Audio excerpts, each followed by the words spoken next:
അതിനുള്ള ശക്തിയും മനസ്സും നാം നിനക്ക് നൽകുന്നു. തൽക്ഷണം നാം വേണ്ടത് ചെയ്യാം. കൈലാസനാഥ,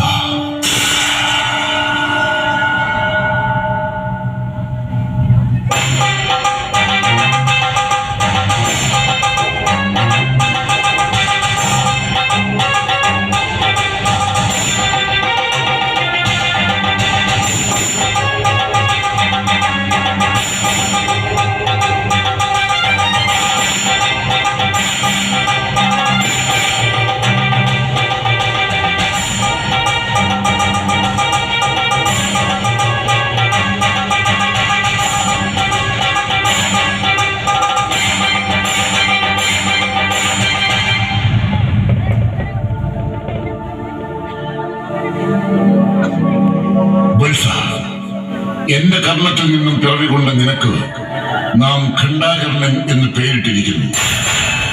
നിന്റെ സഹോദരി ക്ഷീണിതയായി വഴിയിൽ കിടക്കുന്നു. ക്ഷണത്തിൽ ചെന്ന് സഹോദരിയുടെ അവശത തീർത്ത് ഉചിതമായി പ്രവർത്തിക്കുക.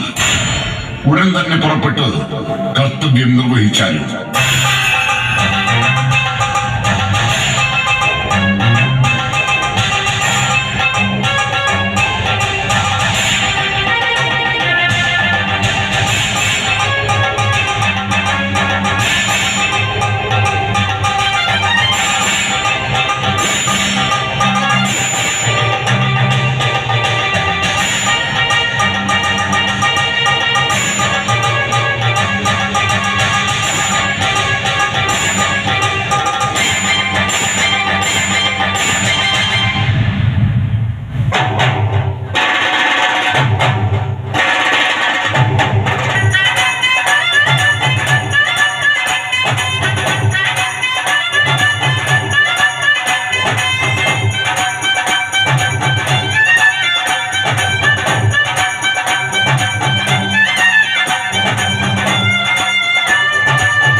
അഹങ്കാരിയായ ദാരുകന്റെ പോർവിളി ഈ പുണ്യനാളിൽ അവസാനിപ്പിച്ചു.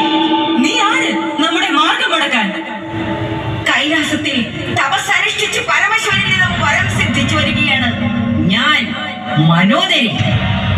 മനോദരി, നീയാകെ ക്ഷീണിതയാണല്ലോ. ജലപാനം പോലും ഉപേക്ഷിച്ച് ഘോരമായ തപസ്സനുഷ്ഠിക്കുകയായിരുന്നു ഞാൻ. എന്തിനു വേണ്ടി?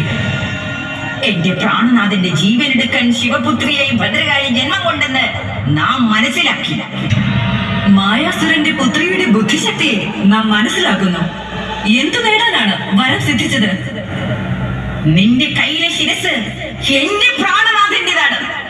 നീ വിജയഭേരി മുഴക്കി വരുന്നത് എന്റെ നാഥന്റെ ജീവൻ എടുത്തുകൊണ്ടാണ്.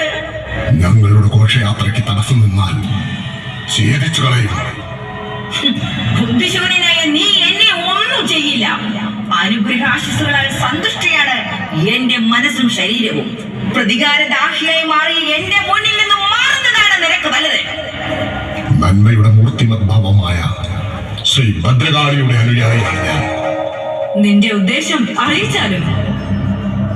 ദേവി, നമ്മുടെ യാത്രയ്ക്ക് മാർഗതടസ്സം സൃഷ്ടിച്ച് ഇവരെ നിഗ്രഹിക്കാൻ അനുവദിച്ചാൽ പാടില്ല. ഇവളുടെ ഉദ്ദേശം അറിയിക്കട്ടെ. അസുരവംശത്തെ ഉന്മൂലനം ചെയ്യാൻ ഒരു ശക്തിക്കും സാധ്യമല്ല. എന്റെ പ്രാണനാഥന്റെ ശിരസ്സെടുത്ത നിന്നെ യാത്ര തുടരാൻ ഞാൻ അനുവദിക്കില്ല. നീ ആർത്തുലസിച്ചു പോകുന്നത് കൈലാസത്തിലേക്കാണ്.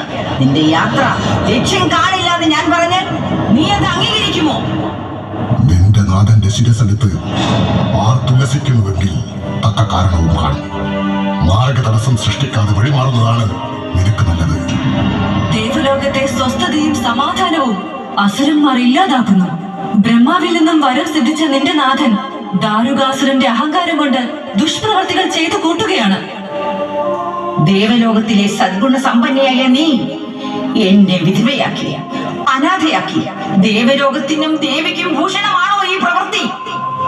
ദാരുകനെ ഈ ഭൂമുഖത്ത് നിന്നും ഉന്മൂലനം ചെയ്യാനാണ് ശിവപുത്രിയായി ഞാൻ ജന്മം കൊണ്ടത് തന്നെ. ജന്മം നൽകിയ പരബ്രഹ്മമൂർത്തിയുടെ വരപ്രസാദത്താൽ തന്നെ അഹങ്കാരിയായ നിന്നെ ഉന്മൂലനം ചെയ്യാനും എനിക്ക് കഴിയും.